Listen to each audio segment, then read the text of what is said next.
Mais uma vez, quero desejar uma ótima noite para vocês. Quero mostrar para vocês qual o referencial teórico que a gente vai utilizar hoje. Nós vamos utilizar esse livro, que são vários, deixa eu ver se dá para ver. Dá para ver. São vários autores, tá? Então, é um livro com muitos autores, cada um trazendo aqui para a gente um capítulo. Protocolo Unificado para Tratamento Diagnóstico de Transtornos Emocionais, tá? É um livro da Artmed, e a gente vai falar um pouco sobre o que este livro traz como um protocolo para atendimento. Antes de começar a falar sobre o protocolo em si, eu quero falar um pouquinho para vocês sobre o que são, afinal de contas, esses manuais, esses protocolos, essa forma toda de se organizar um processo terapêutico, tá?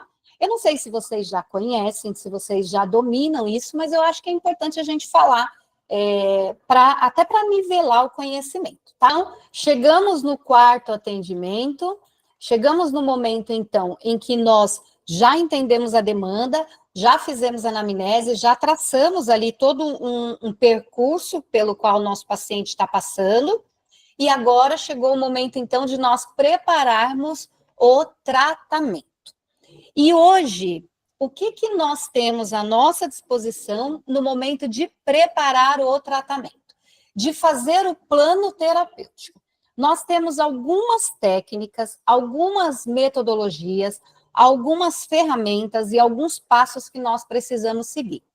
Hoje, quando você pensa em terapia cognitivo-comportamental, quando você pensa em terapias de terceira onda, quando você pensa nas terapias cognitivas como um todo, você vai diretamente ser levado para os protocolos de atendimento. Você vai ser levado para manuais, você vai ser levado para programas construídos pensando em determinadas demandas, tá? Então, eu e você, nós temos aí na literatura da psicologia, no campo científico das pesquisas, nós temos um grande apoio para trabalhar a intervenção do paciente, que é, por exemplo, quando eu pego um manual deste, que eu mostrei para vocês, ok? Quando eu pego um manual deste, tá aparecendo? Tá. E aí, com esse manual em mãos, o que então eu vou fazer? Eu vou pegar esse manual aqui, por exemplo, é para transtornos emocionais. Então, eu estou trabalhando um paciente depressivo, um paciente ansioso, um paciente que está sofrendo de pânico, por exemplo.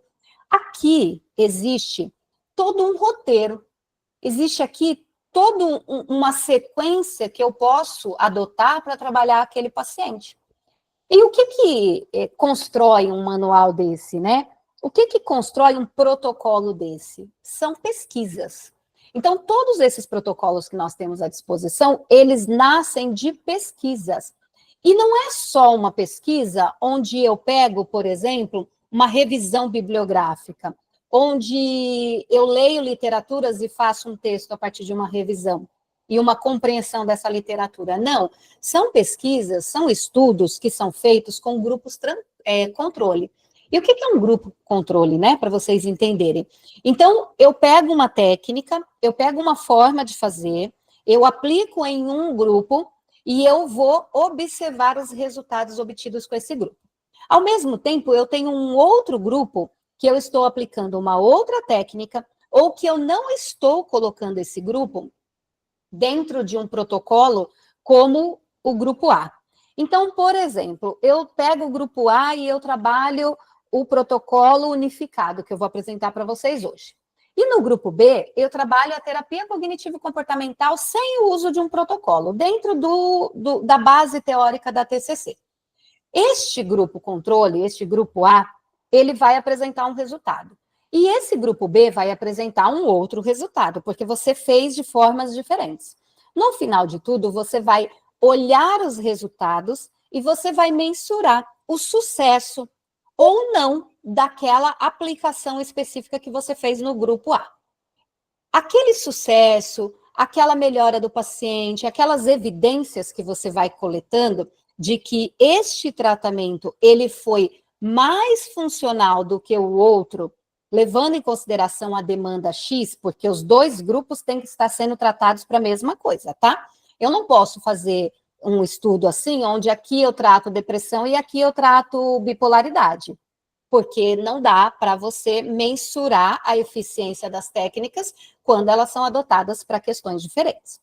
Então, você tem ali, dentro desse tipo de estudo, você tem grupos que mostram empiricamente, ou seja, eles mostram claramente neles o resultado do trabalho obtido, do trabalho realizado com eles. Esse resultado, gente, é o que compõe esses protocolos.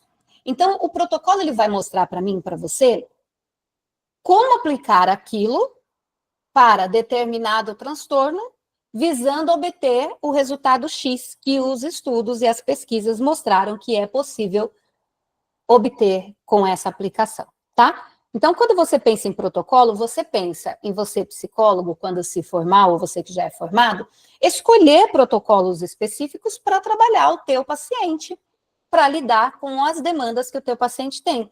Isso, de certa forma, facilita muito a nossa vida. Por quê?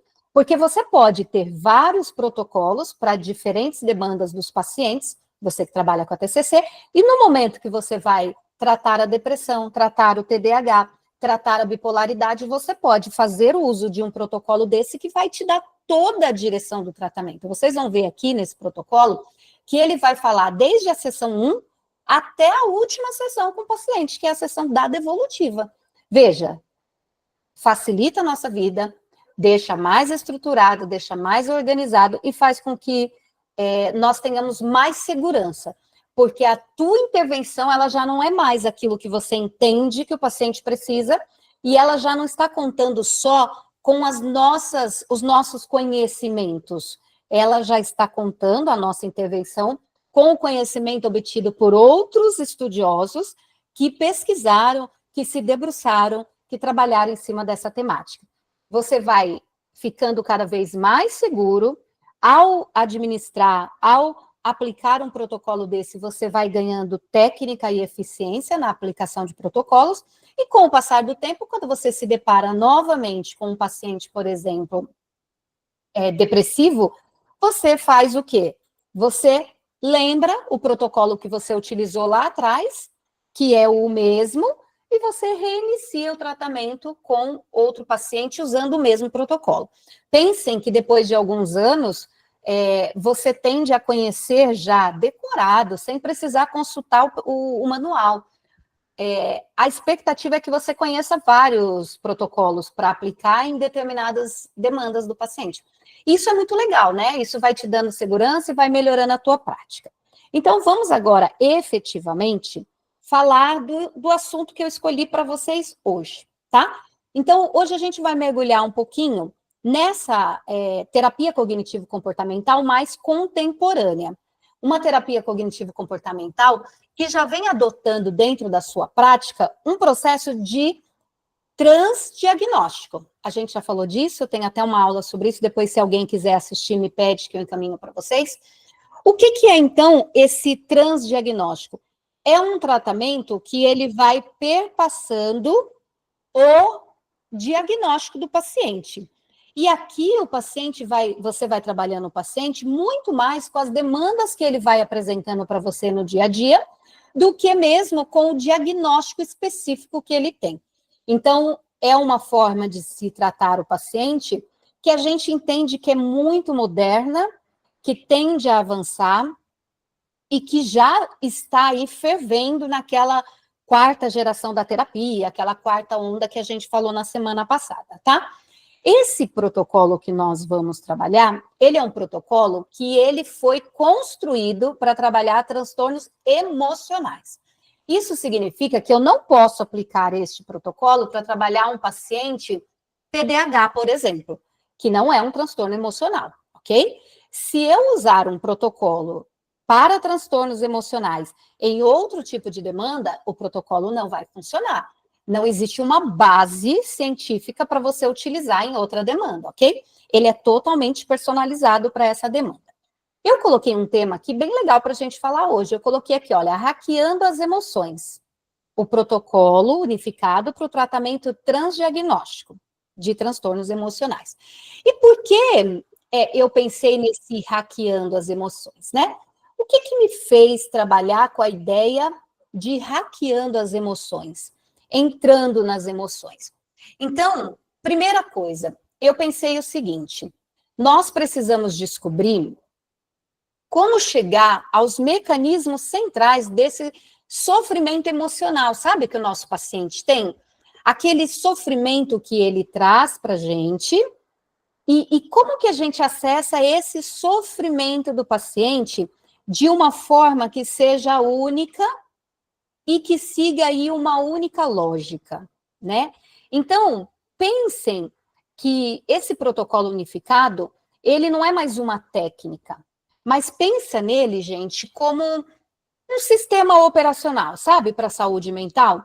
Aquele sistema que vai reger e organizar uma operação, um trabalho que você vai fazer na segurança e na saúde mental do seu paciente.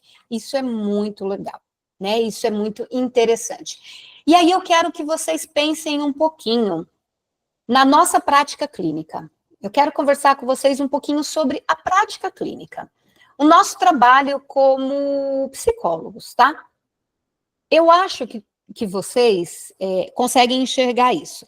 O nosso paciente, ele é mais ou menos, ou melhor, ele chega para a gente com demandas, com um discurso, que parece uma sopa. Sabe uma sopa? Quando você vai comer a sopa que você coloca ela ali no prato, aí você vê a batata, você vê a cenoura, você vê a carne, você vê o macarrão, você vê vários elementos dentro de um único prato que você vai comer completo. Então, quando você pegar com a colher, virão todos esses elementos. Da mesma forma, é o nosso paciente no que diz respeito ao diagnóstico, no que diz respeito aos sintomas que ele apresenta. E por que isso, né, gente? Porque o nosso paciente, ele chega no consultório e ele vem assim, com um laudo de depressão, por exemplo, tá? Mas aí ele traz sintomas que são claros de ansiedade. Aí ele tem crise de pânico. Aí ele também tem uma fobia social. E nós começamos a olhar que são vários sintomas, são tantas coisas envolvidas em uma única fala, que, de certa forma, para mim e para você, isso se torna até um pouco desafiador. Porque você vai ter, então, ali um emaranhado de sintomas, sintomas que o paciente traz, diferentes daquilo que o diagnóstico que ele trouxe para você mostra que ele tem, diferente daquilo que ele apresenta nas emoções, diferente daquilo que ele apresenta nas reações e nos sintomas físicos, e você começa ficando ali todo confuso. E aí a gente está pensando o seguinte, que para a gente tratar cada um dessas falas do paciente, cada uma dessas queixas do paciente, cada sintoma desse do paciente, separadinho, chega a ser até um pouco angustiante. E é como se a gente estivesse ali enxugando gelo, sabe? Porque você vai trabalhar o sintoma da depressão, e aí ele tem o diagnóstico de ansiedade, aí no outro dia ele tem uma crise de pânico, aí no dia seguinte ele já não consegue conversar com as pessoas e já entrou num movimento de isolamento social. Aí ele chega e fala para você que ele não está conseguindo falar com ninguém, que ele não está conseguindo sair de casa, e aí você vai para uma intervenção para trabalhar o sintoma dessa fobia social que ele está mostrando para você que ele tem. Então você começa a ficar até exausto. E você começa, então, a focar, muitas vezes, nesses sintomas que ele está apresentando. Então, a cada sessão, você faz uma intervenção específica para lidar com um sintoma. Ah, hoje meu paciente teve crise de pânico ontem. Relatou para mim, vou trabalhar o pânico. Aí, na sessão seguinte, meu paciente chega e diz para mim que está extremamente deprimido. Ah, então agora eu vou trabalhar a depressão. Aí você vai aplicar uma técnica para depressão. Na outra semana, ele chega na sessão e ele fala, nossa, mas doutora, eu tive uma crise de ansiedade fortíssima. Aí você vai trabalhar exercício para crise de ansiedade. Então, vê, enxugando gelo, ficando cansado, sessão após sessão, e você lá, repetindo técnicas como se você estivesse apagando incêndio semanalmente com o teu paciente. E depois de um tempo, você começa a olhar que você interviu na crise de pânico, na semana que vem você interviu na depressão, na outra você interviu no isolamento social. Aí, depois de 3 semanas, volta o teu paciente de novo, crise de pânico, depressão, isolamento social. Aí você vai intervir, ele melhora, sai do quadro, na outra semana volta o teu paciente relatando as mesmas coisas. Vê, é um ciclo. E você não sai do lugar. E o tratamento não está acontecendo, porque ele está sendo meio que uma maquiagem. Ele está lidando com o sintoma, mas você ainda não conseguiu trabalhar a causa. E a gente precisa trabalhar a causa. Então, a pergunta central que a gente tem, quando a gente pensa neste protocolo é, e se, ao invés de nós olharmos para essas folhas que estão caindo da árvore, ou seja, esses sintomas, nós começarmos, então, a olhar para o tronco e para as raízes desse sofrimento, ok? Então, essa abordagem transdiagnóstica, ela consiste exatamente nisso. Ela é tão moderna, tão eficiente e até, de certa forma, genial, porque ela não quer mais olhar para as folhas. Ela não quer passar toda a sessão de terapia colhendo, sabe? Varrendo, juntando as folhas, colocando na pazinha, jogando no lixo. Porque ela sabe que na semana que vem vai bater um ventinho e aquelas folhas vão cair de novo. Então, você vai novamente encontrar com o paciente e ficar lá fazendo o quê, né, gente? Varrendo as folhas, colocando na pazinha, jogando no lixo. Semana que vem, a mesma coisa. E isso é frustrante para você também. Então, você que é o profissional, você que é o psicólogo, depois de um tempo repetindo esse ciclo, você vai começar a se sentir angustiado e você vai começar a questionar a eficiência do tratamento. Então, é muito importante pensar em olhar para o tronco, olhar para as raízes desse sofrimento do paciente. E esse protocolo vai te ensinar isso, ok? Então, vamos lá. Primeiro, ele propõe que por baixo dessas diferentes manifestações que o teu paciente está apresentando, que são esses sintomas, existe um conjunto de processos fundamentais que estão sustentando esses transtornos, tá? Então, o sintoma está acontecendo, o paciente está apresentando para você, e por trás, ou melhor, por baixo deste sintoma, existe um processo que está acontecendo. Esse processo que está acontecendo por baixo é ele que está sustentando o sintoma. Então, ele é o alicerce. A manutenção do sintoma e do quadro patológico está sendo feito ali, ó, embaixo, tá? E aí a gente entende que o principal processo que está acontecendo para sustentar o sintoma, o transtorno, a demanda do teu paciente, é a desregulação emocional.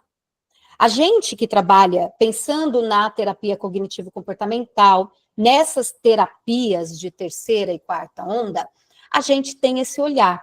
Olha, as emoções do meu paciente, elas estão desreguladas. O meu paciente, ele não sabe o que fazer com as suas emoções. Ele não consegue. Ele não tem uma estratégia para lidar com as emoções dele. Ele vê essas emoções como muito perigosas. Ele vai tentando lutar contra elas, ele vai tentando fugir delas. Olha só que legal.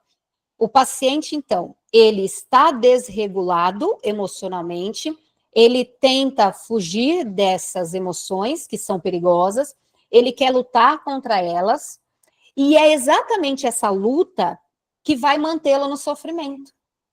E por isso que esse protocolo unificado que eu quero apresentar para vocês hoje, ele tem essa finalidade clara de trabalhar nesse tronco e nessas raízes. Porque a gente entende que se você alcançar a raiz, é como se você estivesse arrancando pela raiz, né? Aquela forma, aquela expressão popular, arrancar o mal pela raiz. Então, é como se você estivesse indo lá na raiz, tirou ela, não tem mais sustentação para as folhas. As folhas acabam. O sintoma tende a ser tratado quando você acha a causa. E aí, vamos pensar aqui que a gente precisa transformar isso que eu estou falando para vocês em um caso prático, para que vocês possam entender mais do que eu estou falando, tá bom? Então, eu quero colocar aqui para vocês um caso. É fictício, obviamente, tá, gente? Mas para a gente ter essa conversa de hoje. Olha, vamos lá. Eu quero que vocês conheçam, então, a minha paciente, que eu escolhi aqui para apresentar para vocês. A minha paciente é a Ana. Ela tem 30 anos de idade, ela é advogada.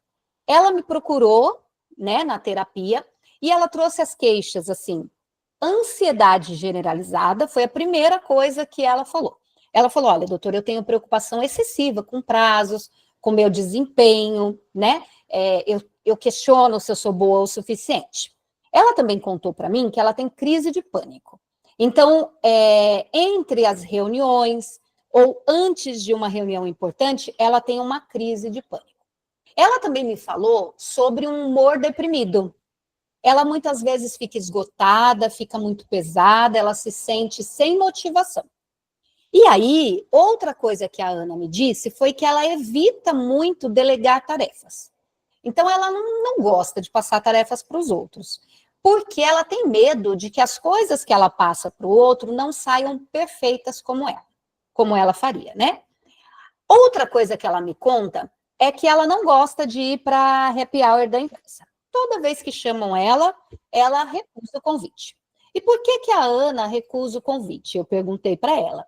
Falei, mas por que você recusa o convite? Porque você não gosta de sair? Porque você é uma pessoa mais caseira? E ela respondeu para mim, não, é porque eu tenho medo de ser julgada. Eu acho que eu tô lá naquele happy hour com as pessoas no meu trabalho e as pessoas podem estar me julgando, se eu falar alguma coisa, alguma brincadeira, amanhã vão olhar para mim e vão dizer, olha, a Ana, a certinha, ontem deu risada, ontem falou uma piadinha, então eu fico o tempo inteiro assim, tensa, e aí eu prefiro não ir, ok?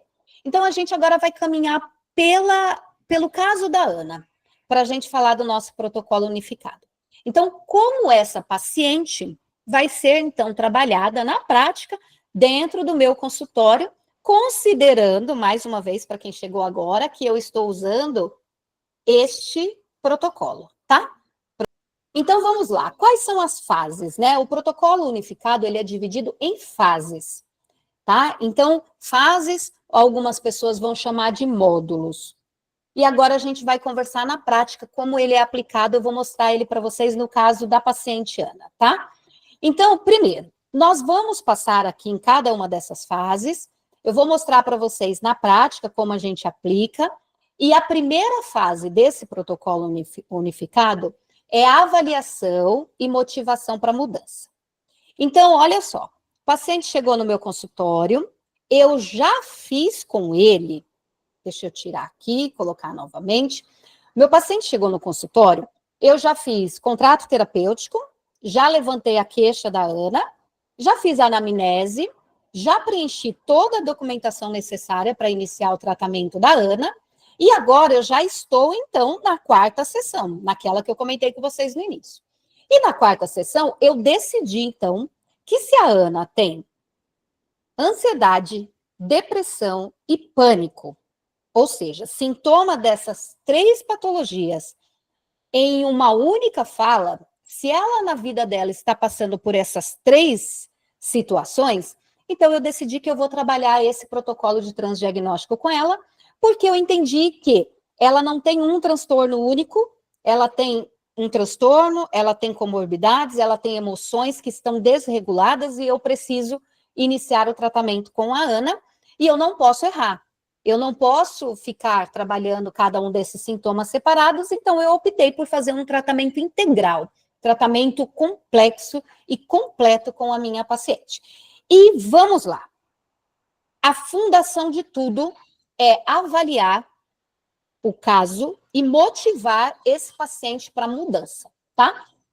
Aqui, o meu objetivo, então, nessa sessão 4, não é só que eu entenda o problema, porque a gente, muitas vezes, trabalha nas sessões após essa documentação e anamnese, a gente trabalha intensamente tentando, nós, psicólogos, entendermos o problema. Mas nesta aplicação, além de entender o problema, você vai fazer o paciente entender como que as tentativas que ele está adotando para solucionar os problemas, como, por exemplo, evitar situações, procrastinar, se preocupar excessivamente, como que essas ações dele estão, na verdade, mantendo aquele sofrimento que ele relatou para você lá na queixa inicial. Aqui, então, nesse encontro, gente, a meta é criar uma crise motivacional, positiva, claro, onde o paciente, então, vai perceber que o custo que ele está pagando pelos comportamentos atuais dele é muito maior do que o desconforto dele tentar uma nova abordagem. Eu preciso que a minha paciente entenda que aquilo que ela está colhendo como consequência dessas evitações, ok? E desses comportamentos que ela adota, é pior do que ela enfrentar o que está acontecendo com ela. É pior, porque ela está deixando de tentar, ela está procrastinando, ela está adotando uma preocupação excessiva, ela está evitando situações, e isso está mantendo o sofrimento dela. Então, a gente precisa fazer esse trabalho para que essa paciente, então, entenda isso, tá? E aí, vamos lá. Como que a gente aplica isso, então, com a Ana? Ok?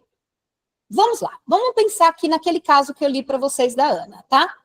Primeira coisa, a gente vai identificar aqui qual o gatilho que a Ana traz numa fala dela e que pode nos ajudar a explicar para a Ana o ciclo que ela está repetindo, o ciclo vicioso que ela está repetindo.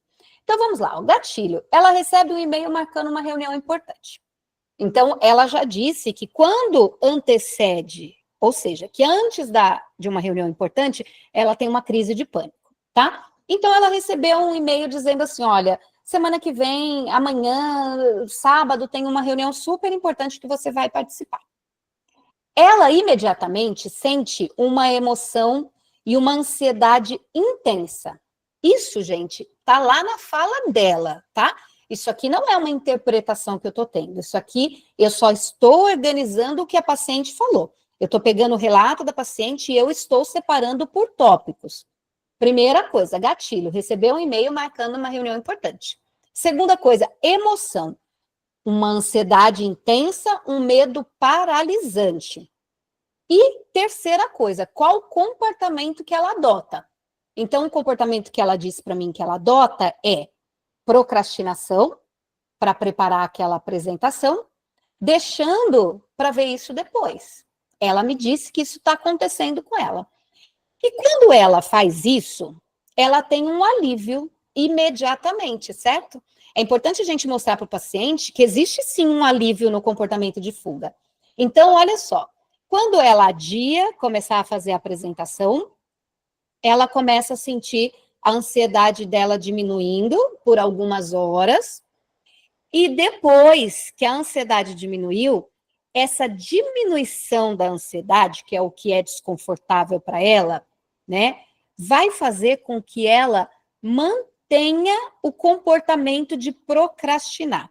Vejam, o que a paciente, o que é manutenção de sintoma? O que o paciente faz que é manutenção do sintoma?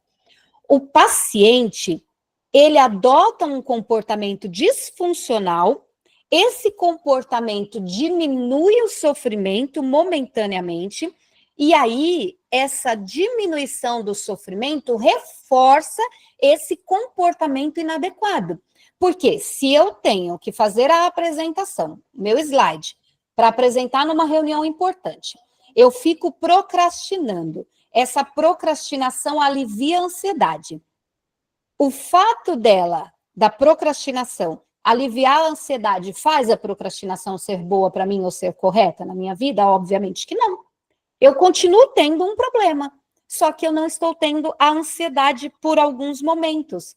E aí eu penso que tá tudo bem, porque toda vez que eu procrastinar, eu não vou sentir ansiedade. É só eu procrastinar, é só eu não começar a fazer que tá tudo bem. É exatamente isso que o nosso paciente faz. Então, esse comportamento vai realizar uma grande manutenção e um grande reforço do comportamento inadequado da procrastinação. Só que esse comportamento tem uma consequência. Essa consequência, ela é negativa, mas ela não é imediata. Ela é uma consequência a longo prazo.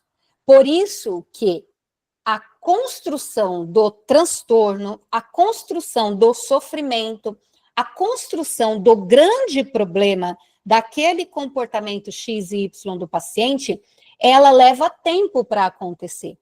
Eu repito muitas vezes a procrastinação até que a procrastinação seja um problema para a minha vida.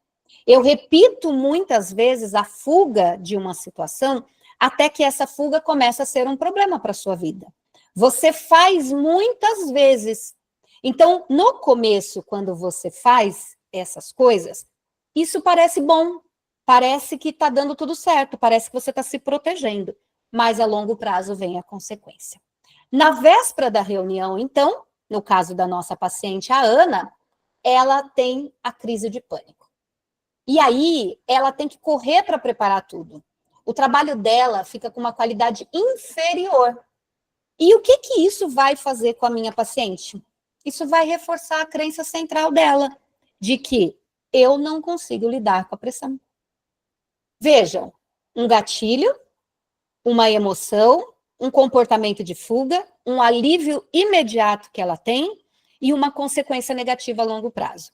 Aí se constrói nela a crença negativa, a crença disfuncional de que ela não consegue lidar com pressão, de que ela não dá conta de fazer aquilo, de que ela não é boa com aquilo.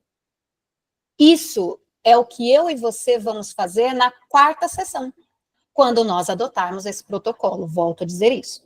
Então, nós vamos fazer um desenho disso com a nossa paciente. Nós vamos mostrar que essa estratégia que ela adotou para não sentir ansiedade é exatamente o que está gerando a crise de pânico. É exatamente... o problema dela está exatamente aí, em adotar uma estratégia errada para solucionar um problema. E quando ela enxerga esse desenho, quando a Ana, então, junto comigo, psicóloga, a gente desenha isso, se preciso for, gente, pode desenhar no papel, tá? Não tem problema, não precisa ser algo só verbal. Você pode colocar ali no papel, você pode dizer assim, olha, vem cá, vamos escrever, vamos colocar em tópicos, para que o paciente possa entender o que está acontecendo. Então, nesse momento que eu consigo desenhar isso para ela, eu estou, então, motivando ela para a mudança. É nesse momento, então, que a Ana começa a querer mudar esse comportamento, porque agora ela entendeu que esse comportamento de procrastinar só está aumentando o problema que ela tem na vida dela para resolver e só está intensificando as dores dela e que, apesar de ser dolorido enfrentar o que eu tenho que fazer, a dor ainda é menor do que ficar mantendo a longo prazo esse mesmo sofrimento se repetindo na vida dela. E agora a Ana, então, ela quer o tratamento psicológico. Agora a Ana, ela quer o meu trabalho. Agora a Ana, ela está motivada para fazer aquilo que eu vou direcioná-la no processo terapêutico. 4ª sessão.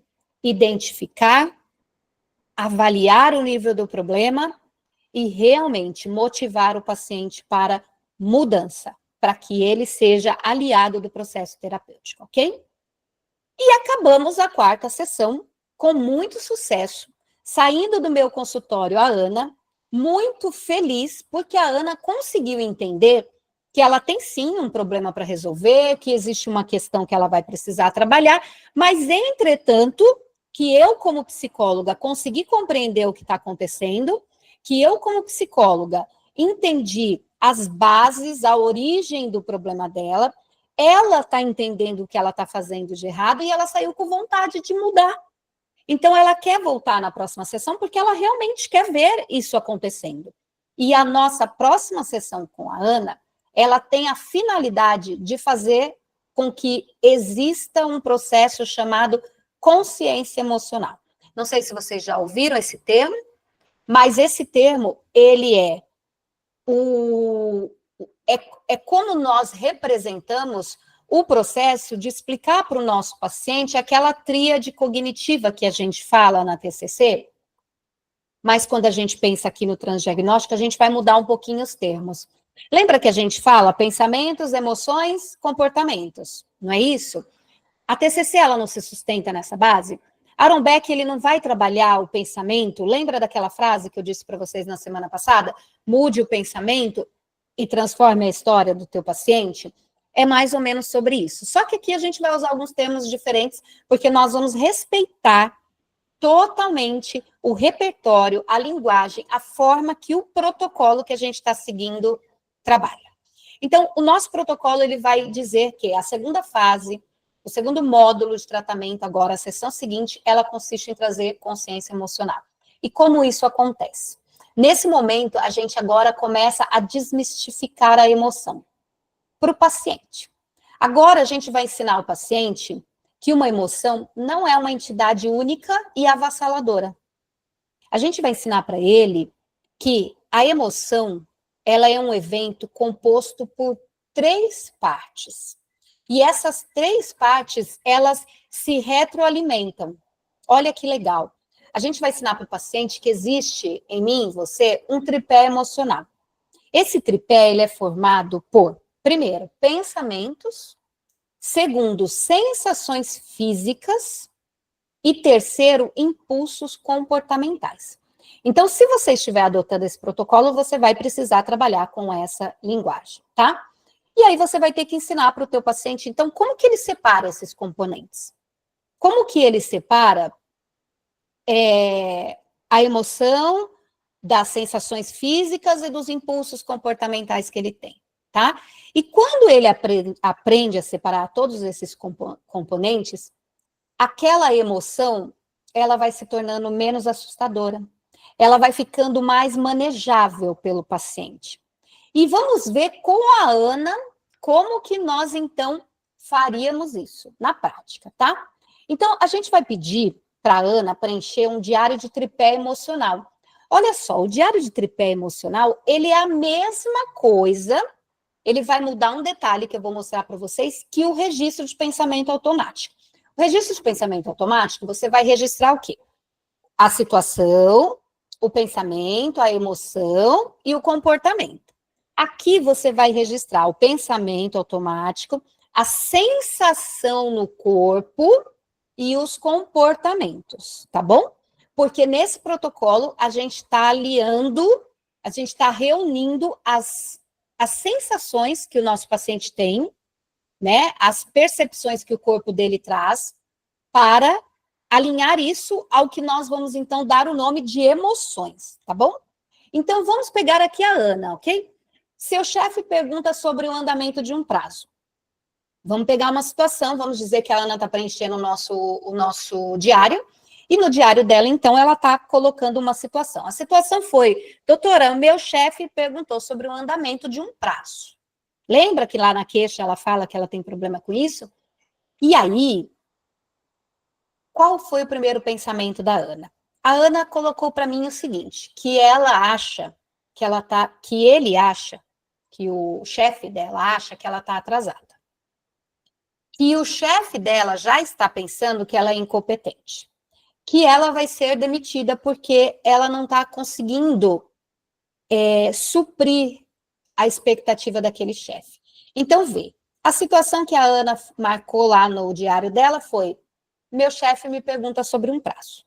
No pensamento automático, ela disse assim: ele acha que eu estou atrasado, ele vai me achar incompetente e eu vou ser demitida. E aí, a próxima coluna é sensações no corpo. Então, eu pedi para ela preencher. E ela colocou assim para mim: olha, meu estômago revirou, meus ombros ficaram tensos e o meu coração acelerou. Quando que isso aconteceu? Quando o chefe perguntou sobre o andamento de um prazo. Imediatamente, diante da fala do chefe, diante do que ela pensou, ela sentiu tudo isso no corpo dela. E qual comportamento ela adotou? Ela preenche na coluna. Respondi com uma palavra só. Evitei olhar nos olhos dele. Olha que legal. Quando ela lê esse diário, ela começa, então, a enxergar um padrão. E um padrão de forma muito clara que ela desenvolve. E isso vai acontecer com a Ana pela primeira vez no setting terapêutico. Quando, então, nós juntas vamos corrigir e vamos revisar esse diário. Nesse momento, então, eu já trouxe para ela uma explicação clara de como na vida dela, na demanda, aparecem os pensamentos, como os pensamentos interferem nas sensações do corpo dela e como ela se comporta diante desse tripé. Colocada sobre esse tripé, como Ana se comporta? Ana, então, responde pouca coisa, Ana, então, evita olhar para a pessoa, evita discutir sobre a questão, conversar sobre a questão, ela, então, se fecha, ela fica, então, retraída, e ela enxerga que ela faz tudo isso, ok? Neste primeiro momento, a gente, então, já conseguiu avançar no nosso trabalho fazendo os registros de emoções. Agora, nós gastamos uma sessão inteira para fazer os registros, para conversar sobre as situações, para mostrar para a Ana o padrão que ela mesma está desenvolvendo, e aí nós temos, então, a próxima sessão. Na nossa próxima sessão, então, nós precisamos conscientizar a Ana, trazer a Ana para uma atenção plena a essas emoções que ela está vivenciando. É o momento, então, de começar a mudar a relação da Ana com as emoções que ela mesma vivencia. Agora chegou a fase da mudança, chegou o momento onde o nosso tratamento, então, avança. Nós estávamos conscientizando, nós estávamos avaliando, nós estávamos dando para a Ana o conhecimento sobre os padrões que ela repete, e agora nós temos que tratar, nós temos que apresentar técnicas, ferramentas que possam dar conta de fazer com que a Ana, então, comece a mudar essa forma que ela se relaciona com as emoções. Lembra que a gente falou que o problema da Ana, então, seria tratado a partir da regulação das emoções dela. Porque regulando as emoções da Ana, eu trabalho depressão, trabalho ansiedade, trabalho crise de pânico. Trabalho as 3 demandas que a Ana trouxe para mim, se eu regular as emoções dela, ok? Então, agora, a Ana, ao invés de lutar, ao invés de fugir, ao invés de ser sequestrada pelas emoções dela, ela vai, então, aprender na terapia a observar essas emoções de uma forma curiosa. Ela vai aprender um processo de aceitação sem julgamento. É, então, como se a gente fosse ensinar a Ana, gente, a surfar na onda da emoção. Ela vai desenvolver, então, consciência de que a emoção tem um começo, a emoção tem um meio e a emoção tem um fim. E que essa emoção não precisa ser arrastada por ela. Ela não precisa continuar carregando essa emoção a vida toda. Então, ela não precisa continuar repetindo o mesmo ciclo, vê?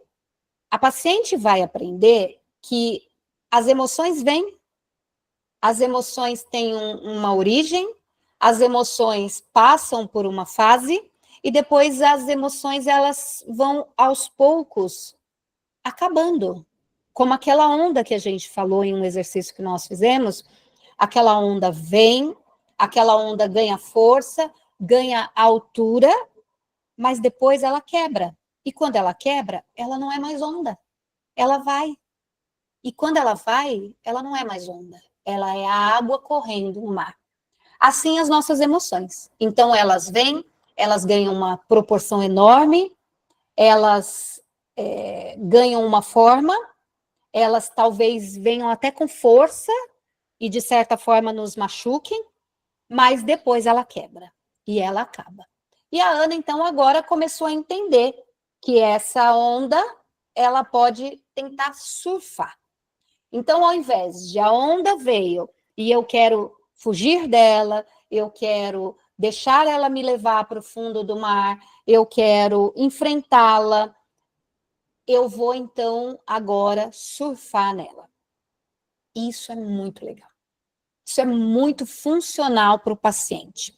E como que, na prática, então, eu vou fazer com a Ana para fazer essa etapa do processo do meu protocolo? Então, olha, vamos lá. Quando a Ana sente a ansiedade surgindo, antes de fazer uma ligação importante, ao invés dela se distrair no celular, que era o que ela fazia antes, ok? Então, o que a Ana fazia? A Ana sentia ali aquela ansiedade antes de fazer uma ligação que era importante para resolver alguma coisa, batia uma ansiedade e ela não conseguia fazer a ligação. Ela procrastinava, lembra? Lá do começo do caso.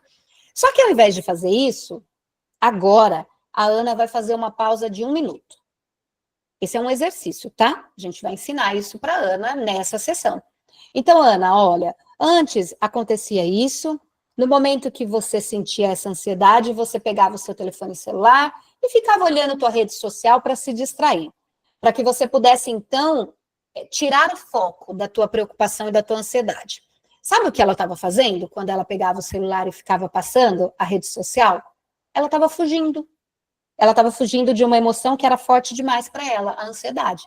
Ela não dá conta da ansiedade, então ela foge. Mas lembra que a gente falou que ela vai parar de fugir? Porque fugir vai resolver no momento, mas a longo prazo ela vai ter prejuízos? E é por isso que ela está na terapia comigo e com você? Então, olha, nós vamos dar a seguinte instrução para Ana. Então, você vai fazer uma pausa de 1 minuto e olha só, Ana, agora, nesse momento, nessa pausa, eu quero que você apenas note o que está acontecendo. Eu quero que você ancore sua atenção na respiração. E observe agora a sensação.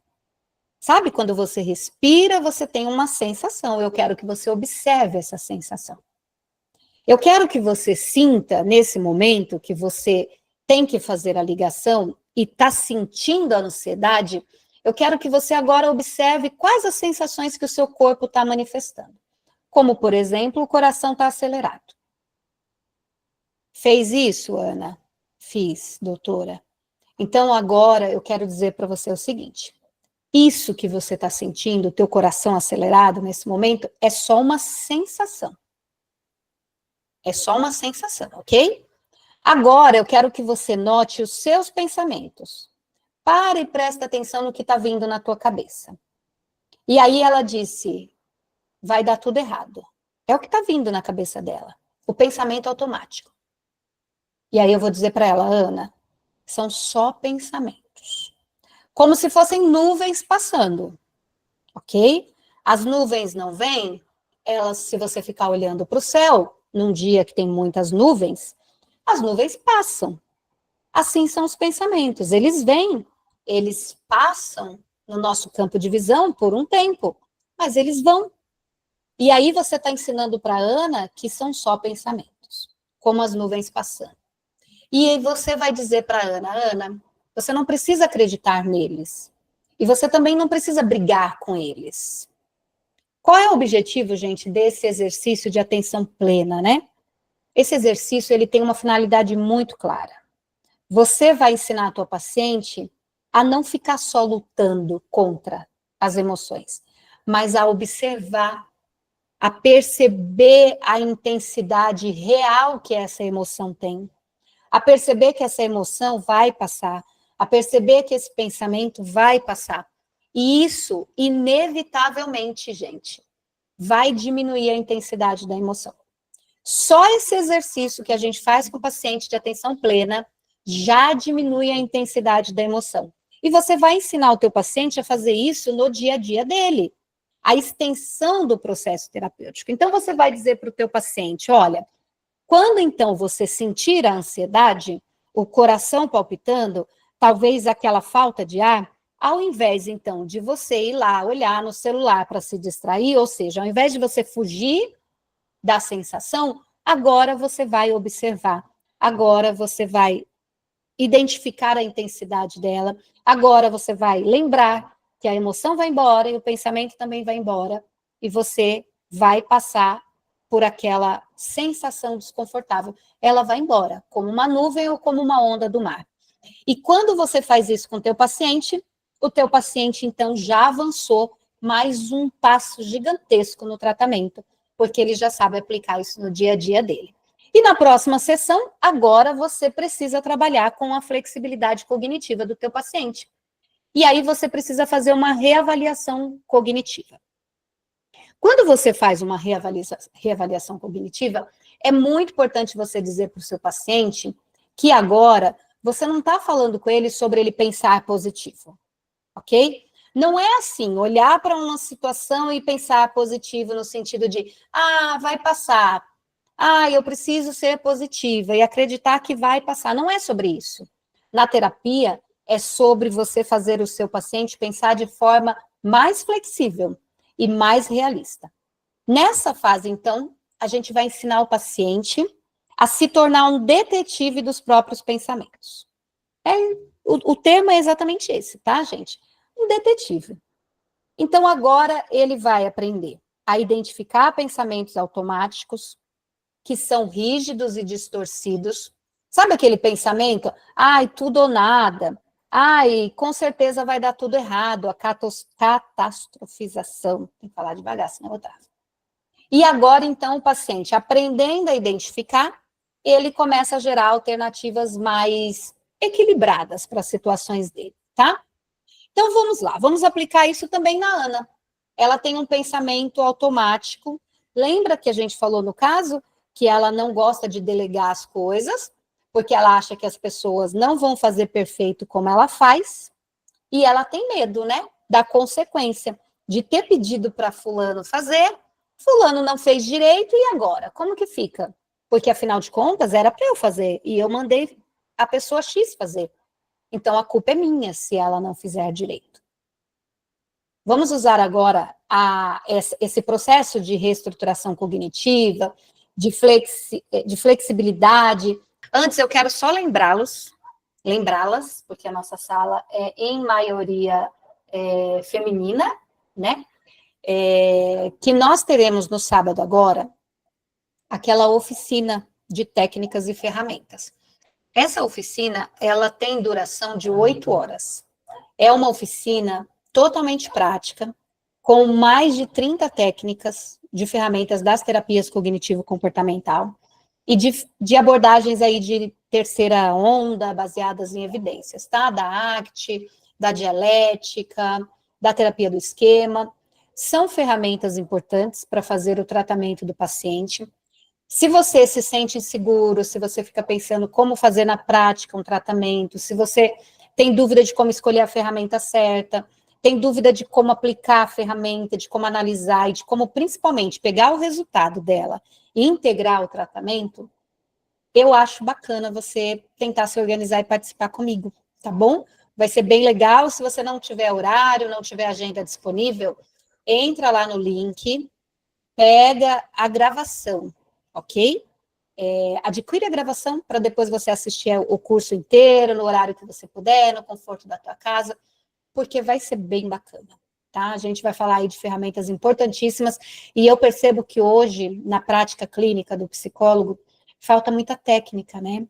Falta muito uso de ferramentas. Às vezes, o processo, ele vira aquele falar, aquele ouvir, aquele acolher do paciente, e eu não estou dizendo que a gente não faz isso, a gente faz, obviamente, mas o que eu estou dizendo para vocês é que, além, né, do processo de acolhimento, de escuta, de psicoeducação, né, da fala, é muito importante que a gente entregue também para o paciente intervenções técnicas baseadas nas evidências que a gente tem dentro da psicologia, baseadas numa metodologia eficaz, que a gente utilize ferramentas validadas, que a gente saiba depois que o paciente, por exemplo, preencheu o diário das emoções, um registro de pensamento automático. E aí?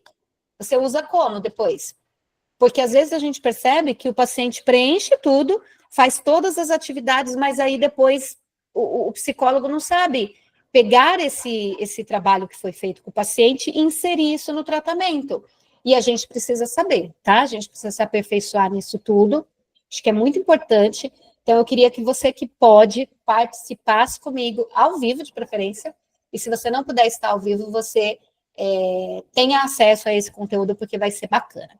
Vamos lá, vamos pegar aqui a Ana e vamos ver, então, como a Ana é trabalhada na prática nessa sessão que tem como objetivo gerar essa flexibilidade cognitiva. Então, vamos lá, olha, a Ana, ela tem um pensamento automático que ela já contou para mim e para você, e aqui eu estou considerando que você preencheu o diário dos pensamentos, das emoções, e você já chegou a essa conclusão. Ela pensa o seguinte: se eu delegar esta tarefa para alguém, ela não sairá perfeita e a culpa será toda minha. Esse é o pensamento dela, ok? Ao invés dela dizer assim, olha, vamos voltar. Ela pensou que se ela delegar a tarefa, essa tarefa não vai sair perfeita e a culpa vai ser dela, tá? Então, eu poderia virar para a Ana e dizer assim para a Ana, que muitas vezes acaba acontecendo, né? Muitas vezes a orientação do psicólogo acaba sendo dizer para o paciente o seguinte: olha, Ana, eu acho que seria importante você começar a olhar isso com bons olhos, você começar a pensar mais positivamente, você começar a acreditar que as pessoas vão conseguir entregar aquilo. Então, ao invés de eu reforçar apenas um pensamento positivo por parte da minha paciente, eu vou começar, então, a trabalhar aquele questionamento socrático, sabe? Mas agora eu estou moldando esse questionamento com perguntas que vão me levar a obter da paciente aquilo que eu desejo, que é aumentar a flexibilidade cognitiva dela. Então, eu vou perguntar para a Ana, por exemplo, tá? Algumas perguntas que eu montei aqui para vocês terem uma ideia do que eu estou falando. Ana, quais as evidências que você tem de que isso, né, é verdade? Qual a pior, a melhor e a mais provável consequência para quando você delegar? De que outra forma nós poderíamos, então, Ana, interpretar essa situação? Esses questionamentos, gente, eles começam a fazer com que a Ana vá chegando, então, em novos pensamentos mais equilibrados do que aqueles que ela tinha no começo. Então, no começo, a Ana ela só pensava que se ela delegar, não vai sair perfeito e a culpa vai ser dela. Quando eu pergunto para a Ana, quais as evidências você tem de que isso é 100% verdade? A Ana vai automaticamente, na resposta dela, procurar evidências. Provavelmente ela não encontre evidências para dizer que o pensamento dela é 100% verdade. Ela pode encontrar algumas coisas que levem ela a dizer que é verdade. Mas olha o que eu perguntei para ela: quais as evidências de que isso é 100% verdade? Eu não perguntei quais as evidências de que isso é verdade. Isso faz diferença, tá? A forma que a gente pergunta. Então a Ana já pensou: eu não tenho evidências de que é 100% verdade. Existe uma chance, talvez, de que a pessoa consiga fazer. Já mexi com o pensamento dela. Qual a pior, a melhor e a mais provável consequência? Aí a Ana já pensou: a pior consequência é dar tudo errado e eu ser culpada. A melhor consequência é a pessoa conseguir fazer e eu ficar menos cansada, porque eu consegui delegar alguma coisa, então alguém está me ajudando. Essa é a melhor consequência. E qual é a mais provável? A Ana já começa, então, a misturar uma parte do que é uma consequência negativa com uma parte do que é a consequência positiva que ela acabou de trazer na cabeça dela. Então, os pensamentos dela, eles começam a serem nivelados. E a Ana começa, então, a ficar com pensamentos mais equilibrados. E, Ana, de que outra forma a gente pode interpretar essa situação? Essa situação de você não conseguir delegar. A Ana pode pensar, pode ser que eu esteja muito desconfiada, pode ser que eu esteja acostumada a fazer tudo sozinha, né? Então, existem algumas coisas que podem estar acontecendo. Todos esses pensamentos que vêm através da resposta para a pergunta que eu fiz, esses pensamentos começam, então, a equilibrar, ok?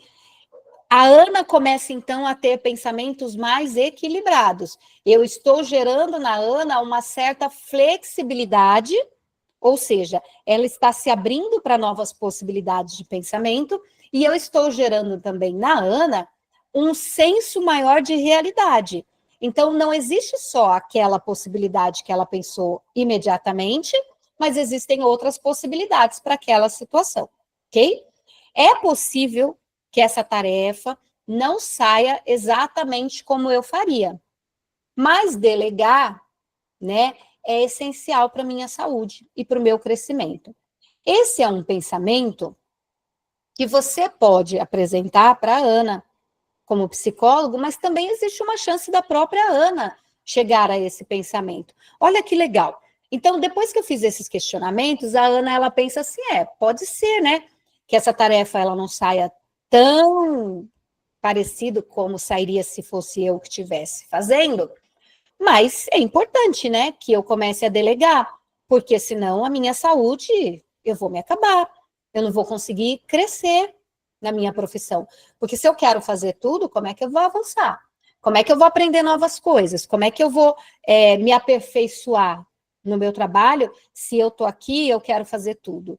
Eu quero limpar a mesa, eu quero arrumar a sala, eu quero cuidar da equipe que está na rua, eu quero cuidar do financeiro, eu quero cuidar do administrativo, sou eu que cuido da agenda, sou eu que marco a reunião, eu faço tudo. Se eu faço tudo, como que eu avanço na minha profissão? Então, você vai trazendo para a Ana novas formas de enxergar as coisas. E aí é muito legal, porque, olha, o risco de um erro pequeno, que ela tem quando ela pede para alguém fazer uma coisa, é menor do que o risco que ela está correndo de ter um esgotamento emocional. Por quê? Porque se você pensar pela lógica, e nós, como psicólogos, precisamos mostrar essas nuances para o paciente, porque se o paciente veio para a terapia, gente, é porque ele não está conseguindo enxergar o todo. Então, quando a gente fala que o processo terapêutico vai tirar o paciente da situação e fazer ele enxergar de fora, a gente está falando exatamente isso. Nesse momento, eu tiro a Ana da situação, que é essa forma que ela tem de ficar apegada, achando que as coisas, se não forem feitas por ela, não serão bem feitas, e que se não forem bem feitas, a culpa no final ainda vai ser jogada sobre ela. Isso que esse comportamento que ela está adotando, está gerando nela um esgotamento físico, porque ela está fazendo tudo, um esgotamento mental, porque ela está jogando sobre ela toda a responsabilidade, e ela está assumindo o risco. Eu preciso dizer para minha paciente o seguinte: olha, Ana, você está assumindo o risco. O risco do quê, doutora? O risco de ficar com uma estafa, o risco da sua saúde física começar a apontar problemas, porque a tua imunidade pode cair, porque você está com uma sobrecarga de trabalho. O risco de prejudicar a tua saúde mental. Por quê? Porque você quer fazer tudo, porque você está puxando o mundo inteiro para os seus ombros. É claro que carregando o mundo nas suas costas, esse mundo pesa. E você tem uma grande chance de começar a andar encurvada, Ana. E esse andar encurvada, ele pode gerar consequências a longo prazo. Hoje você pode até estar se satisfazendo com o teu comportamento. Porque se você pensar isso, né? A pessoa que ela não delega, que ela quer fazer tudo, no momento que ela faz, ela sente um certo prazer, porque ela faz bem feito, ela faz do jeito que ela quer fazer. Então ela olha para o resultado e fala: que legal, eu obtive o resultado que eu queria, eu consegui fazer isso e olha que lindo o resultado. Tudo bem, a curto prazo é prazeroso, é bom, é saudável. Ela evita sofrer, porque ela viu que o resultado obtido foi o que ela queria. Mas a longo prazo, o que acontece com essa pessoa? Não precisa eu dizer isso para vocês sabem. A longo prazo, essa pessoa está doente emocionalmente, está doente fisicamente, essa pessoa está envelhecendo mais rápido na sua estrutura física, porque ela está carregando um mundo inteiro nas costas dela. E o processo terapêutico que não está ligado no diagnóstico, se isso é um sintoma de ansiedade, um sintoma de pânico, um sintoma de depressão, mas que está preocupado em resolver o problema da Ana. E eu preciso tirar a Ana desses comportamentos. Então, a Ana vai precisar entender que ela está correndo um risco muito grande quanto à saúde dela. E que é melhor ela correr o risco de que alguma coisa não aconteça tanto como ela queria. E para que ela evite esse risco de ser grande, ela pode supervisionar a pessoa, ela pode ensinar a pessoa, mas ela não precisa necessariamente ser a pessoa que coloca a mão e faz por conta própria, tá? Então, a gente também vai ensinar isso para ela. E quando ela aprender isso, você conseguiu passar pela etapa de flexibilizar a tua paciente e de trazer a tua paciente para a realidade. Agora, nós temos a próxima fase do processo terapêutico com a Ana, e agora a gente precisa confrontar os padrões de evitação. Porque a Ana evita. ela fica procrastinando. E quando ela está procrastinando, ela está evitando se deparar com alguma coisa que ela não quer fazer, porque gera desconforto no caso da Ana. Ali ela tem a ansiedade, ela tem aquela angústia, aquelas sensações físicas, então ela está fugindo de tudo isso.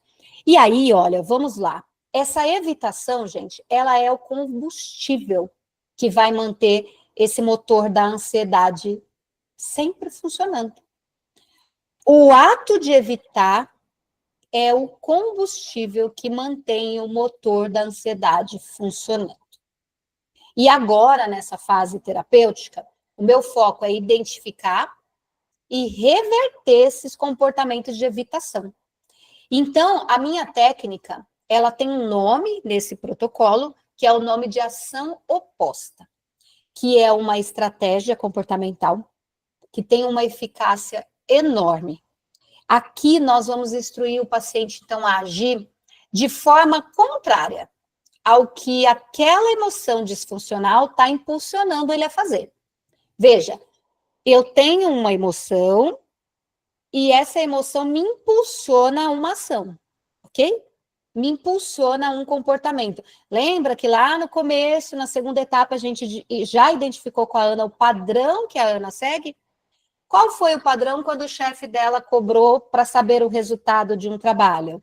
O padrão foi falar pouco, evitar interação, evitar discutir, evitar conversar sobre, não argumentar, se fechar e, de certa forma, fugir desse chefe. Existe um padrão. Então, aquele pensamento automático da Ana gerou algumas sensações no corpo e ela desenvolver um comportamento que já é meio padronizado na Ana. Aqui, neste momento, eu quero fazer com que ela tenha ações que sejam opostas a essa emoção que ela está sentindo, tá? Então, vamos ver aqui na Ana como que isso seria na prática, tá?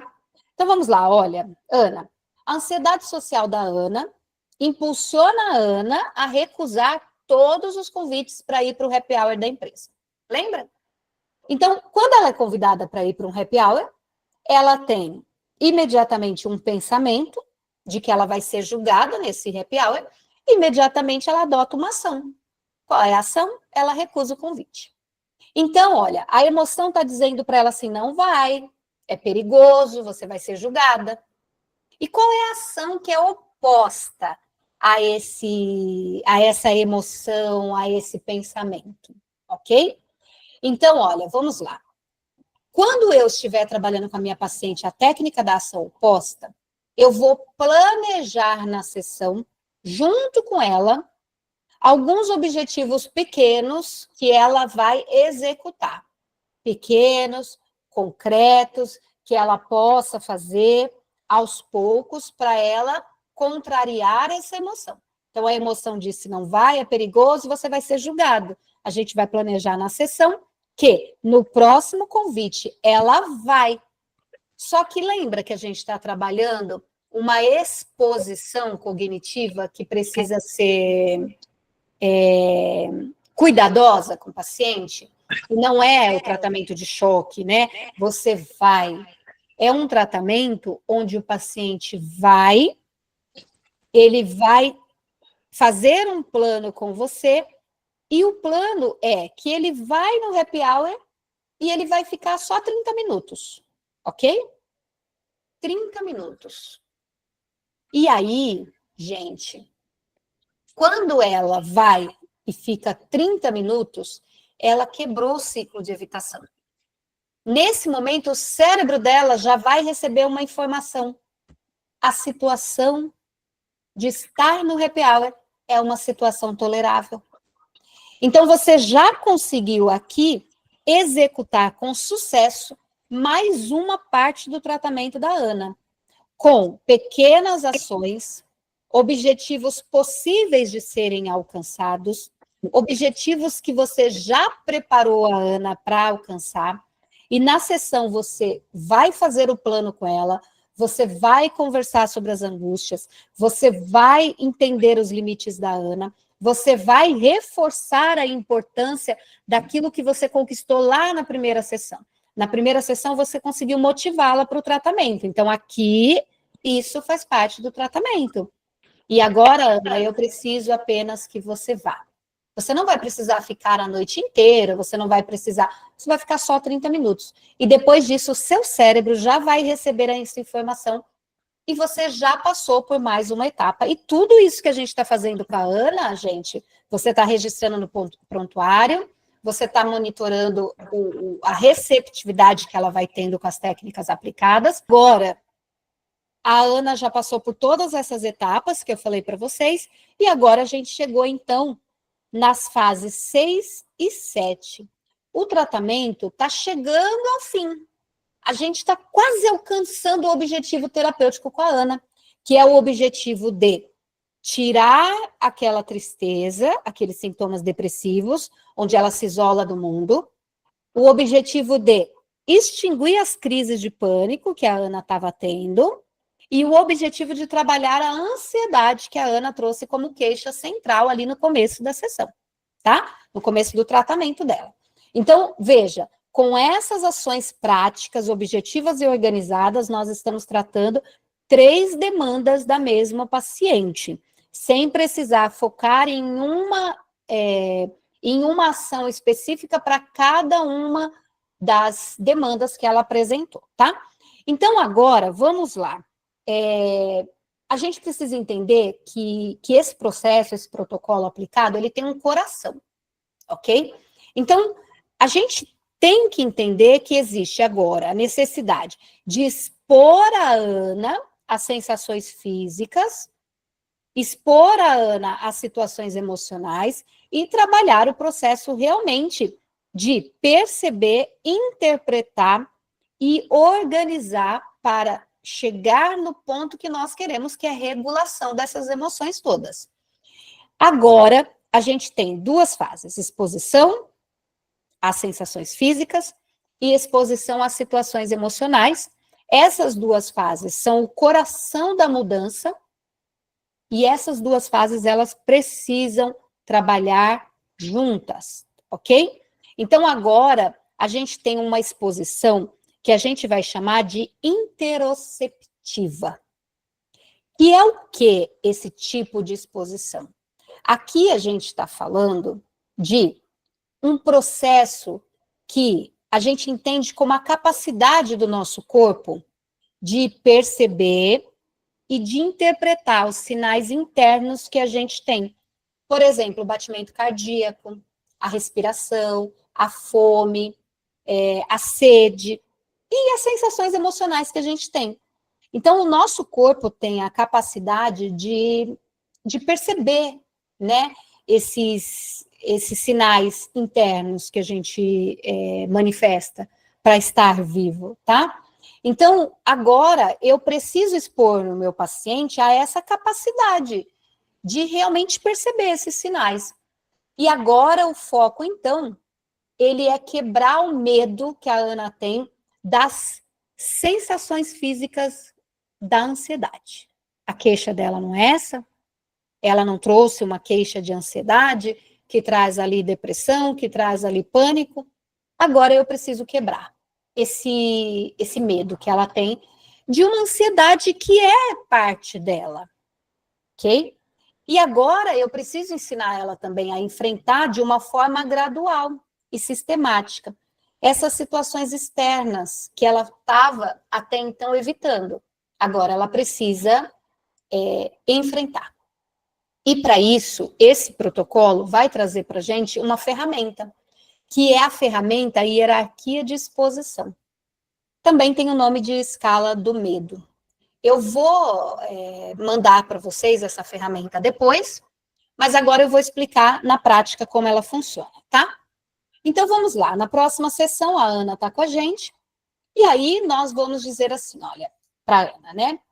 O medo de apresentar em público envolve tanto o medo que você está tendo, Ana, das sensações do pânico, né? Do frio na barriga, do coração disparado, da falta de ar, quanto o medo que você está tendo da situação, ou seja, do julgamento das pessoas.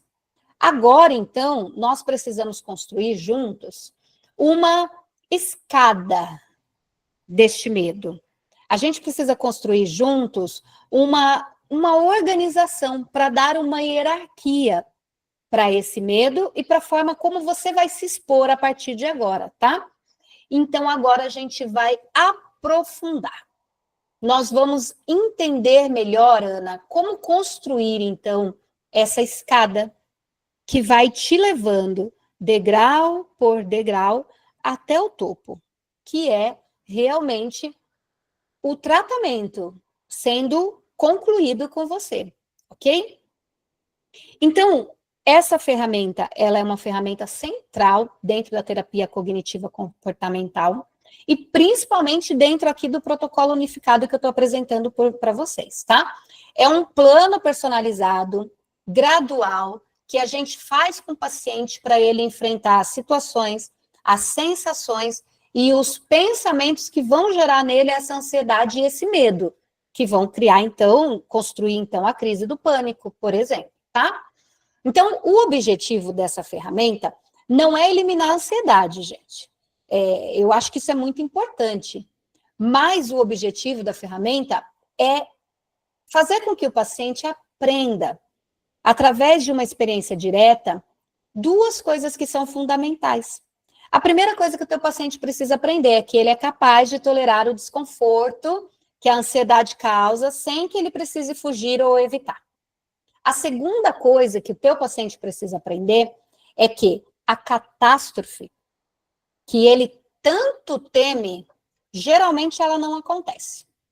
Ou, quando algo dá errado, ele tem a capacidade para lidar com a situação. Então, ele vai precisar aprender essas duas coisas. Primeiro, dá para tolerar esse desconforto, não precisa necessariamente fugir ou evitá-lo.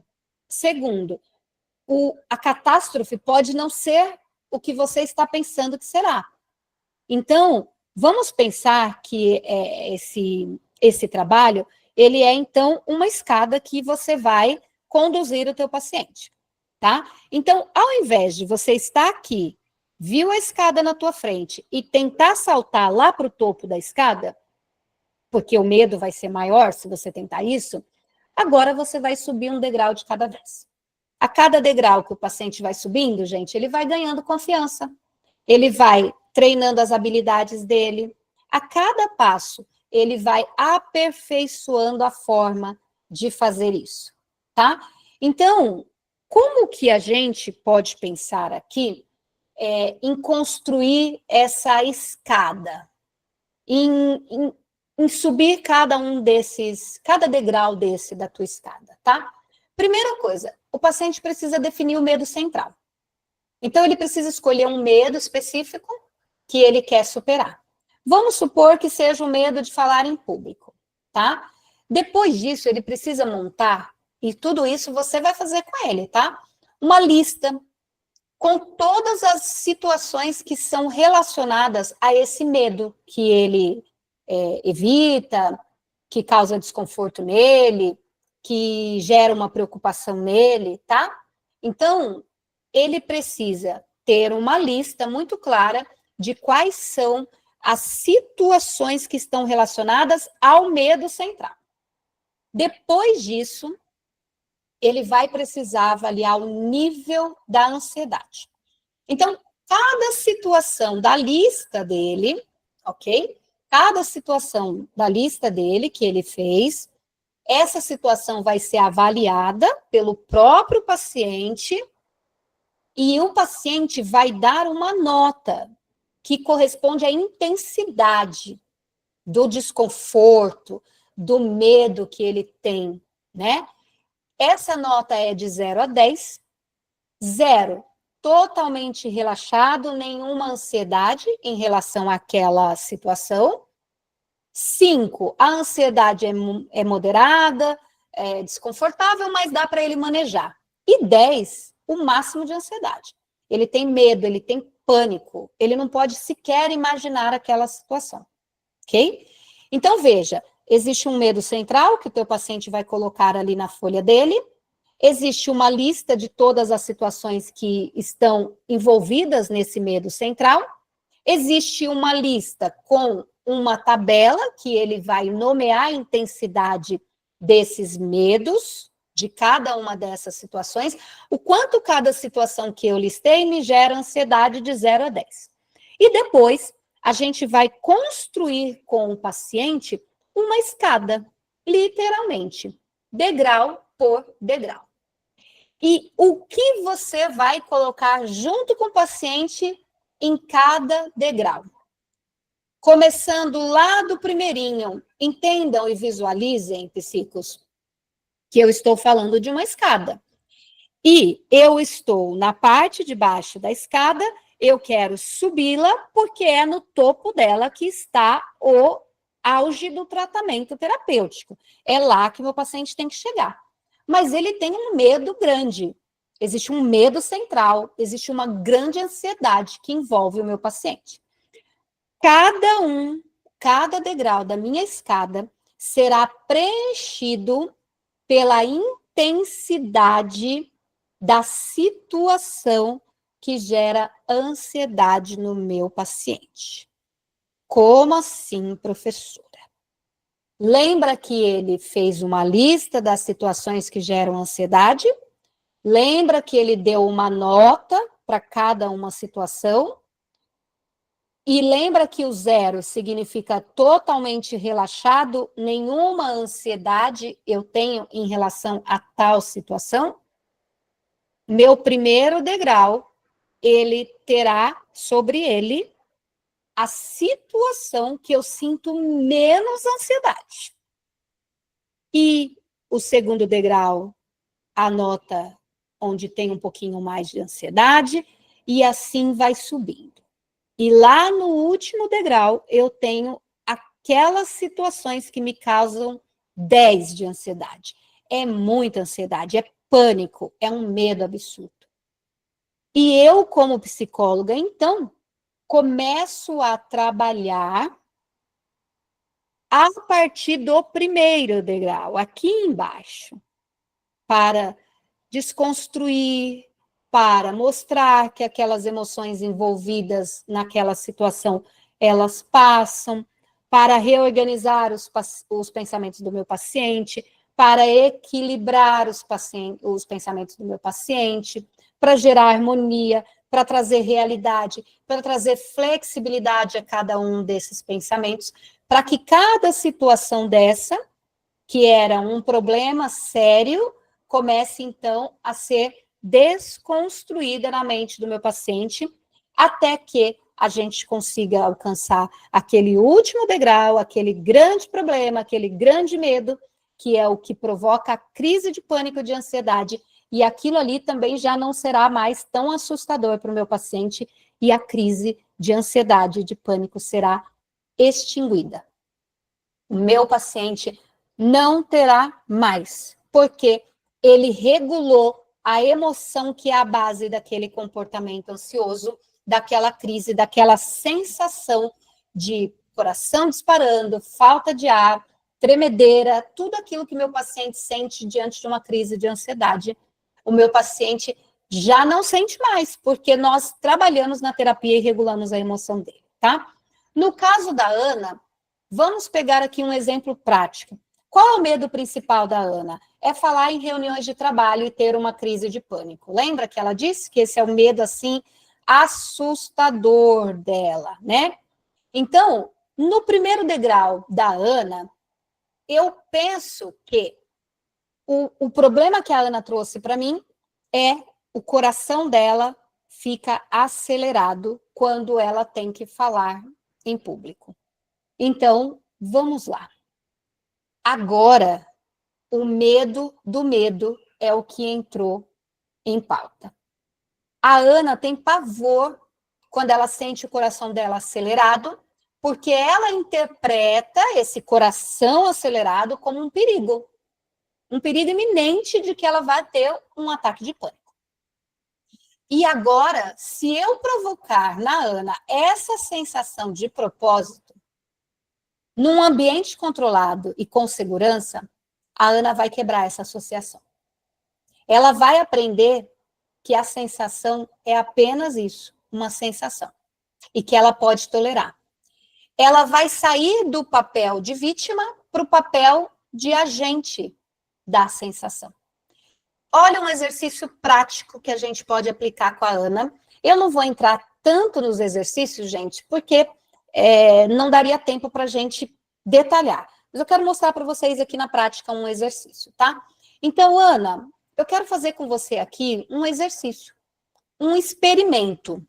Porque a gente, lembra, está trabalhando lá o medo que ela tem, a associação que ela faz de que quando o coração dela dispara, significa para a Ana que ela vai ter uma crise de pânico.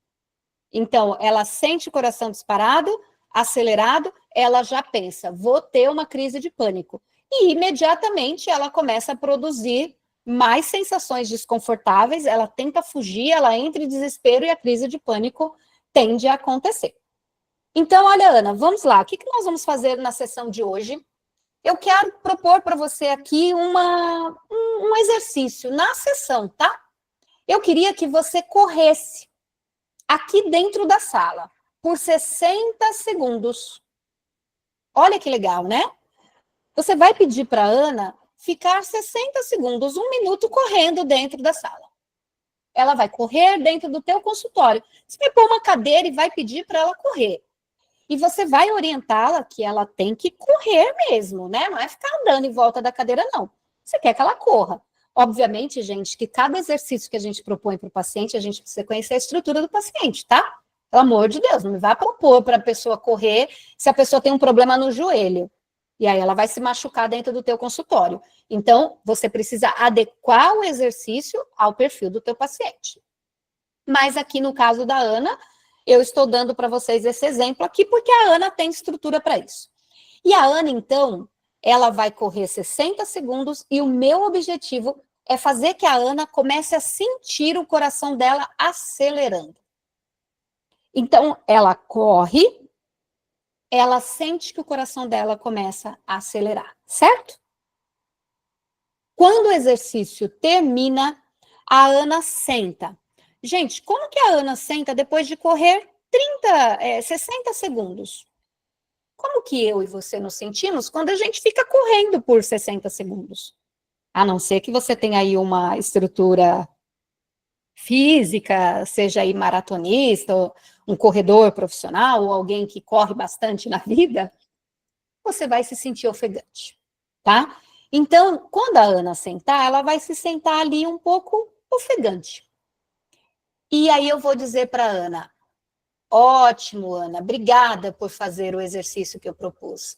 Agora eu quero propor para você que você note o seu coração. Eu não quero que você tente mudar, não, tá? Eu quero que você note o seu coração. Pare e sinta o seu coração. Tá sentindo? Não tente mudar. O que os seus pensamentos estão dizendo, Ana? E a Ana vai responder assim para mim, por exemplo, tá? Nossa, isso é horrível. É assim que o pânico começa. Eu fico com essa sensação. Ana, perfeito. Agora eu quero que você preste atenção nesse pensamento. Você acabou de relacionar esse coração aí disparado, essa respiração ofegante, você começou a relacionar ela agora com uma crise de pânico. Porque é isso que acontece, né? Quando você tem essas sensações e vem a crise de pânico depois. Agora, gente, eu preciso que a Ana também note a sensação física que ela está tendo naquele momento. Então, ela está ofegante, o coração dela está um pouquinho mais acelerado, mesmo que seja pouco, tá, gente? Mas vai estar mais acelerado, porque correr 60 segundos inevitavelmente causa isso. E aí eu preciso dizer para a Ana, Ana, eu quero que você preste atenção nessa sensação física diminuindo. A Ana está sentada, inevitavelmente a sensação vai diminuir, ok? E aí eu vou dizer para a Ana, viu? Você que provocou esse aceleramento, essa respiração ofegante, porque você correu. Você também observou ela acontecendo, né, Ana? Viu ela acontecendo? Sentiu o coração disparado? Senti. E você viu que foi embora? porque é isso que vai acontecer, inevitavelmente. Você viu que foi embora sozinha? Você não precisou pedir, você não precisou se desesperar, você não precisou ter uma ação. Ela foi embora. Você conseguiu suportar essa sensação? Consegui, doutora. Então, nesse momento, gente, ainda que eu parasse aí, ainda que eu não fizesse o complemento do meu trabalho, porque o complemento do meu trabalho nesse momento é mostrar para a Ana o que aconteceu, é verbalizar junto com a Ana e dizer para ela, olha, você percebeu, então, que a situação, a emoção veio, a sensação no teu corpo aconteceu, foi uma coisa que foi provocada por você, não era sobre a crise de pânico, você sentou, você esperou, você percebeu o que estava acontecendo e isso foi embora. É isso que acontece se você fizer a mesma coisa quando você tiver a sensação do teu coração disparando para uma crise, para algo que você então identificaria que seria uma crise. Se você tomar consciência de que é uma sensação e de que ela vai acabar, você vai então conseguir inevitavelmente vencer esse processo que constrói as crises de ansiedade e as crises de pânico que você vem tendo. Ok? Então, gente, para fechar com vocês e respeitar o meu horário das 10 horas, eu quero dizer para vocês que esse processo que eu fiz com a Ana nesse protocolo, ele leva, se eu usar uma sessão para cada uma dessas ações, ele leva 9 sessões. Somando com a sessão inicial, mais as 2 de anamnese, nós estamos falando em um processo de psicoterapia breve de 12 sessões. Onde, então, eu fiquei com essa paciente 3 meses, eu tratei nessa paciente a regulação das emoções dela, eu consegui alcançar o sintoma de ansiedade, de depressão e de pânico, consegui trabalhar e tratar essas 3 demandas da minha paciente sem necessariamente focar em intervenções para ansiedade, para depressão ou para pânico. Eu foquei em intervenções para regulação das emoções dela. Então, minha paciente, ao término desse processo, ela está da seguinte forma. Ao final do processo, a Ana, ela não deixou de ser ansiosa, ok? Mas ela aprendeu a se relacionar de uma forma diferente com essa ansiedade que ela tem. Agora ela age de acordo com seus valores. E ela não age mais de acordo com os medos que ela tem. Então, o que conduz a Ana agora não é mais o medo, não é mais as emoções, não são mais essas sensações que ela tinha no corpo dela. Não é isso que vai agora coordenar a vida da Ana.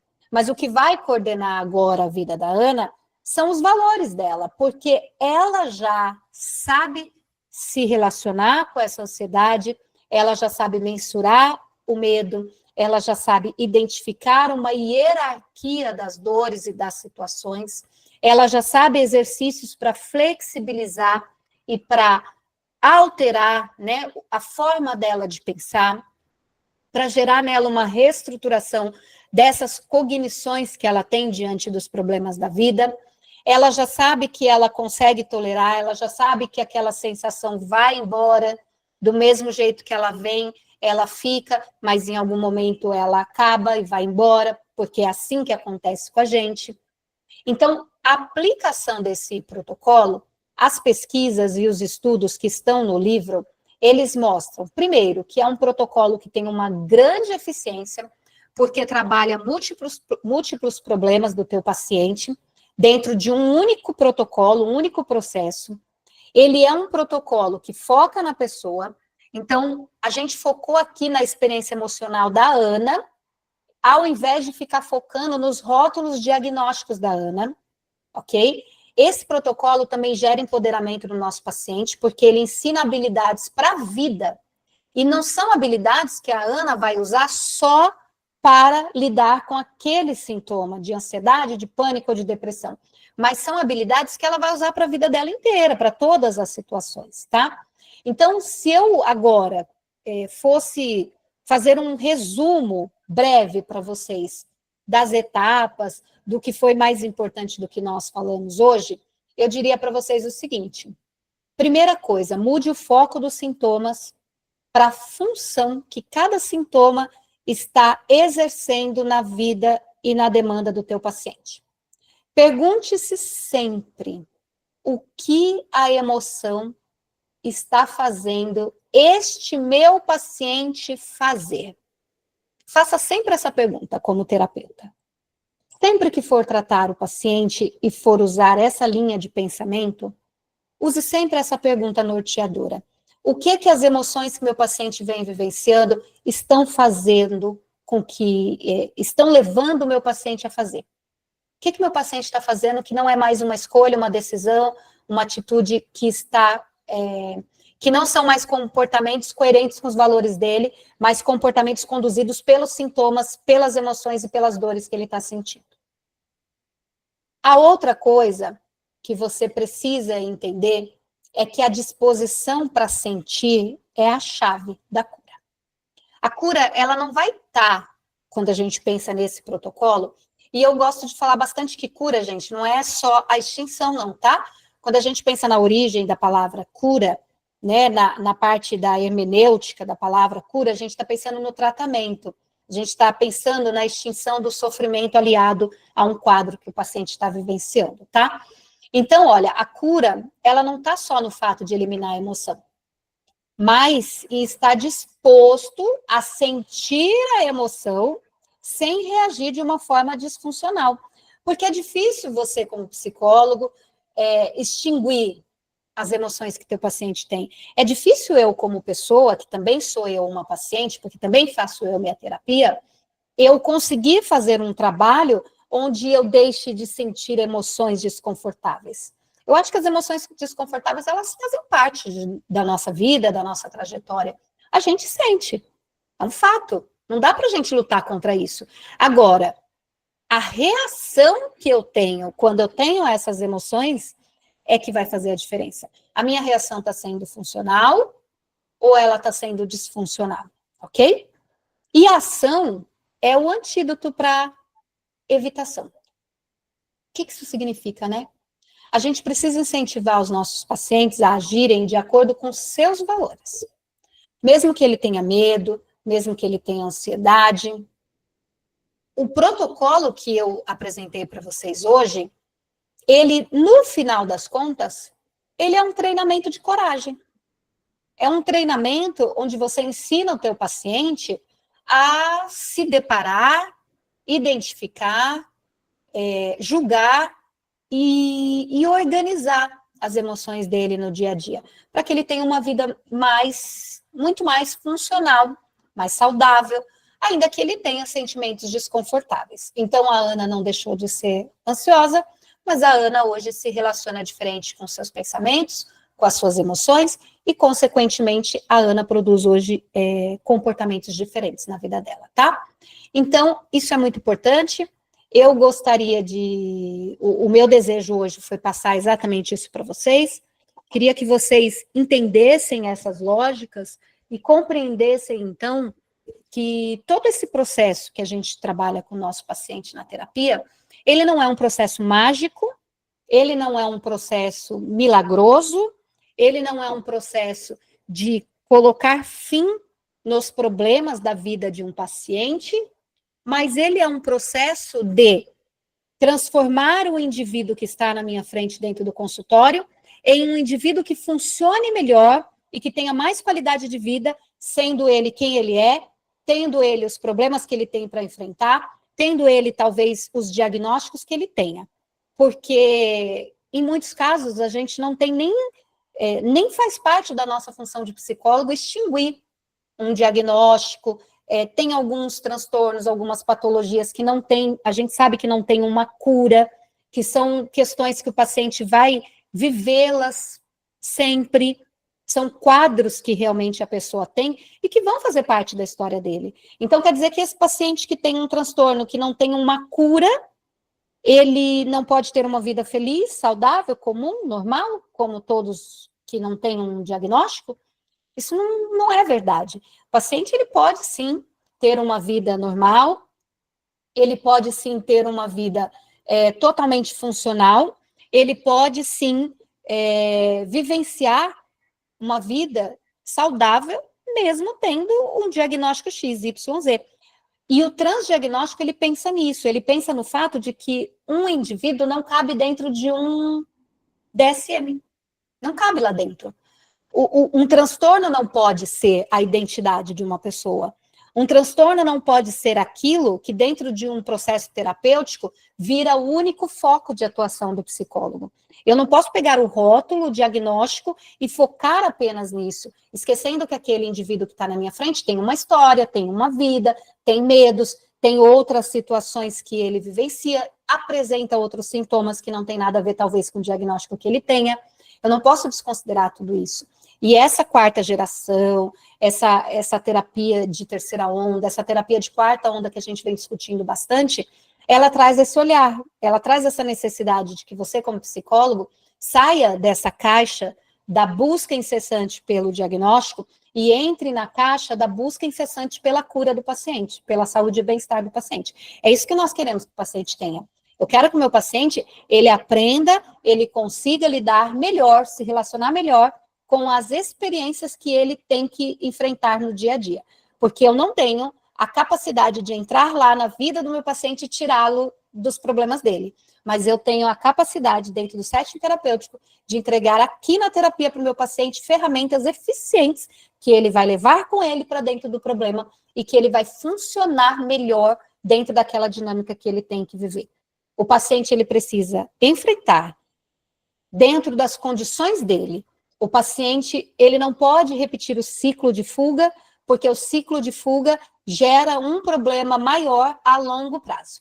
Ele acha que no momento que ele fugiu está tudo ok, ele deixou de sentir o sofrimento, e ok, deixou mesmo naquele momento. Entretanto, ele está construindo um futuro negativo, porque aquilo em algum momento vai alcançá-lo. Mais alguém agora, nem que seja por compaixão, vai abrir esse microfone e falar? Estou por aqui também, viu, Silvana? Adriana, obrigada. Adriana, agora a gente pode tomar café e água com gás junto, para eu não me engasgar. Combinado. A gente tá focado aí, né? Na finalização. A Raiane abriu o microfone. Agora vocês abriram. Sabe o que eu tô achando? Essa aula é maravilhosa, viu? Sabe o que eu tô achando? Que depois eu vou ter que me engasgar mais vezes nas próximas aulas. Para vocês abrirem. Que isso, por favor, não faça isso. Não Para faça vocês. isso. Gente, para vocês abrirem os microfones. Eu me engasgo e aí vocês abrem o microfone. Ô, Silvana, você tem um encadeamento tão lógico das coisas que não dá nem coragem de falar, a gente só quer te ouvir. Olha, tô achando que isso aí é só para me consolar, porque eu me engasguei no meio da gravação. É verdade, ó. Só você para me segurar aqui assistindo aula até 10 horas da noite. Já tô morrendo de sono, meu dia começa cedo, mas eu tô aqui, ó, firme e forte. Boa, então quer dizer que o conteúdo foi útil. Muito. Maravilhoso. Muito. Todos os teus tenho seguido você no YouTube, sim, tem muitas aulas incríveis lá. Tô adorando, Silvana. Continua, tá sendo muito bom para mim, viu? Muito bom, fico feliz e espero que você esteja comigo sábado na oficina. Que eu vou eu não vou conseguir. Eu tenho uma viagem marcada, mas eu vou pegar a aula gravada, com certeza. Por favor. Com certeza. Por favor. Então, acessa lá e garante a aula gravada, porque são 30 ferramentas, o passo a passo para vocês saberem aplicar.